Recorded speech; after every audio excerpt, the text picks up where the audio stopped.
فنانين، السلام عليكم. انا احمد موسى ودي قناتي لتعليم الرسم. في الفيديو ده هشرح لكم طريقة لومس بشكل بسيط قوي. في رسم البورتريه الامامي اول حاجة بنرسم دايرة، بنقسم الدايرة دي لنصين بالشكل ده، ونعمل خط في اخرها من فوق وخط تاني في اخرها من تحت، بحيث ان يبقى عندنا مساحتين قد بعض. وبعدين بناخد مساحة تانية قدهم تحت خالص، فدي بتكون اخر الوش بتاعنا او الدقن. دول احنا بنسميهم تلت وتلت وتلت. وبعدين بعمل خط بالطول بالشكل ده كده يقسم لي الوجه اللي انا هرسمه يمين وشمال. اول خط عندنا من فوق ده بيكون منبت الشعر، تاني خط ده الحواجب، تالت خط الانف، اخر خط معانا هو الدقن. خط العين بيتعمل تحت خط الحاجب بشوية، فالخط اللي في نص الدايرة ده بيكون للحواجب مش العين، عشان ناس كتير بتغلط في الجزء ده. بعدها باخد 3 مساحات قد بعض، اللي هم مساحة العين اليمين ومساحة العين الشمال والمساحة اللي في النص. وهنا بتكون الأنف. برضو انتوا عارفين احنا بنرسمها دايرة كبيرة في النص ودايرتين أصغر على الأطراف يمين وشمال، وهنشوف هنرسمها ازاي كمان شوية.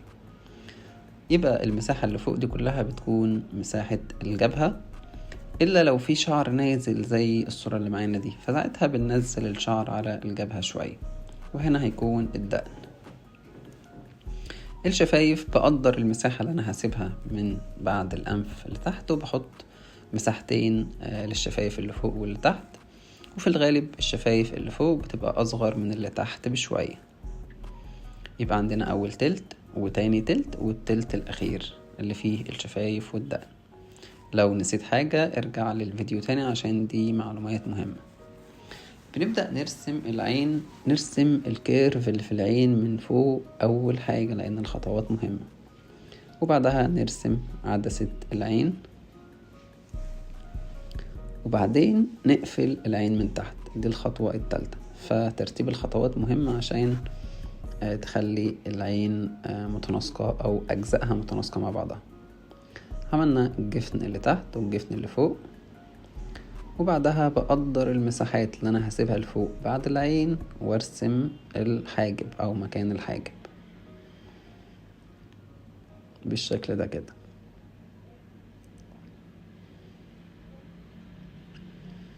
طيب نروح للعين التانية. عشان تخلي العين اللي انت رسمتها تساعدك، شد خطوط بالشكل ده، بداية الحاجب، بداية العين، الجفن اللي تحت. نتأكد برضو ان ال3 مساحات دول قد بعض، وبعدها نبدأ نرسم العين التانية في المساحة بتاعتها. حاول طبعا تخلي كل الأجزاء اللي في العين اليمين شبه العين الشمال عن طريق الخطوط اللي احنا شدناها، فربطنا العين اليمين والشمال ببعض. عملنا الكيرف اللي فوق عدسة العين أو البؤبؤة، وبعدين قفلنا العين من تحت. طبعا هنا مش رسمين تفاصيل كتير في الأجزاء، احنا بنشرح بس النسب على الصورة دي. وهنا رسمنا الجفن اللي فوق، وقصاد الحاجب اليمين هبدأ أرسم الحاجب الشمال.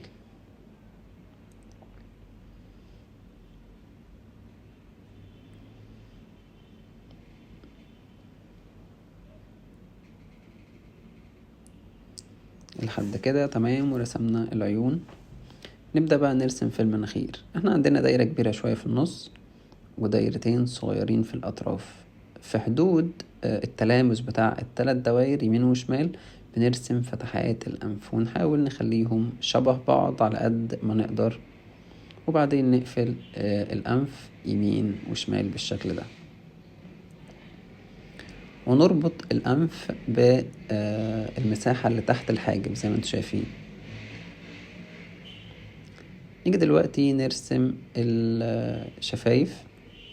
هنا نهاية الشفايف يمين وشمال مع بداية البؤبؤة تقريبا.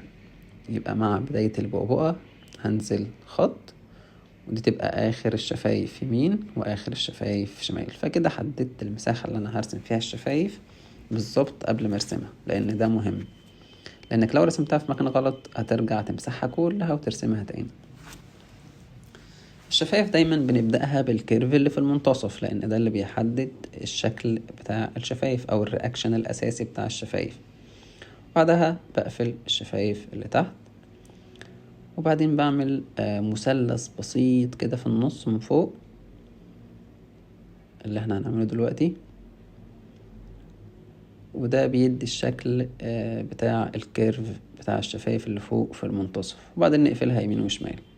يبقى دي الخطوات الأساسية اللي لازم تمشي عليها عشان تطلع مظبوطة معاك. والدقن زي ما احنا شايفين في مكانها على الخط الأخير من تحت. طيب تعالوا لكم على أماكن الإضاءة. طبعا الخد بيكون فاتح، أول جزء في الأنف بيكون فاتح، الجبهة بتكون فاتحة. باختصار الأجزاء البارزة كلها من الوش بتكون درجاتها فاتحة، لأن الأجزاء البارزة اللي فيها عظام بارزة أول أجزاء بتستلم الإضاءة أو بتستقبل الإضاءة، فبتكون فاتحة شوية. والحاجات التانية أو الأماكن التانية بيكون فيها ظل، زي الجزء اللي تحت الحواجب أو تحت الأنف أو تحت الشفايف. دلوقتي بنحاول نحدد مساحة الشعر. طبعا مساحة الشعر ملهاش نسب ثابتة، لأن ممكن حد يبقى شعره أكبر من التاني، حد شعره هايش شعره لأ، فكل الحاجات دي بناء على الأصل اللي معاك، فدي ملهاش نسب ثابتة. بنفس الفكرة نحدد جزء الشعر اللي في الناحية اليمين.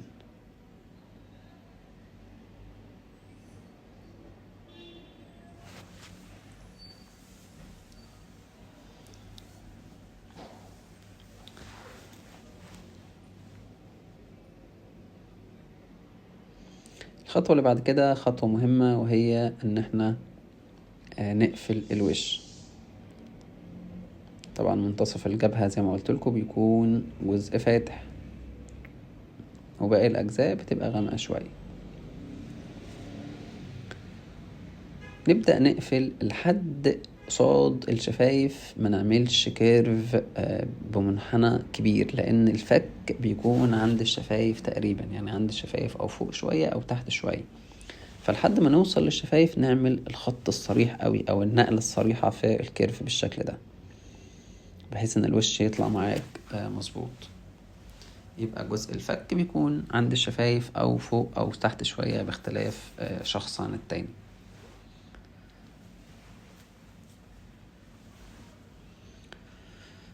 الاماكن الغامقة انا بحب اضيف فيها طبقة تظليل بسيطة او بنسميه تهشير، عشان ابقى عارف ان الاجزاء دي هتتغمق بعد كده.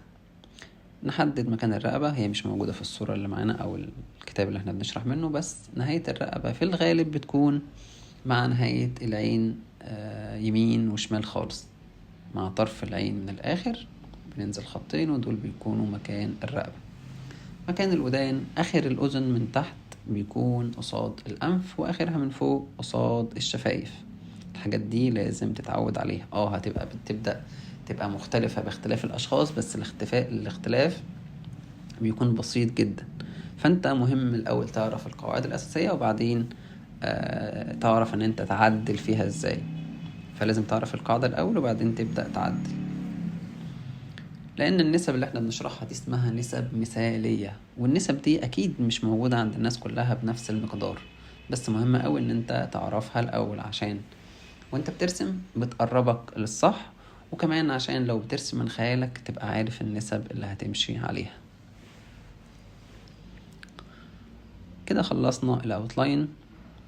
هضيف لكم تظليل بسيط على الأجزاء الغامقة أو اللي فيها ظل.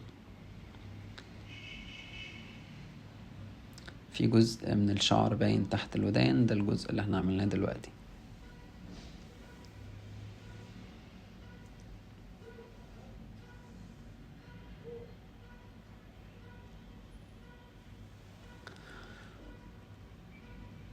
أهم حاجة في الشعر برضو اتجاهات الشعر. ان شاء الله الدروس اللي جاية هنحاول نركز على كل جزء من الملامح ونشرح تفاصيل اكتر، بس مهم اولا ان انت تبقى عارف النسب في البداية.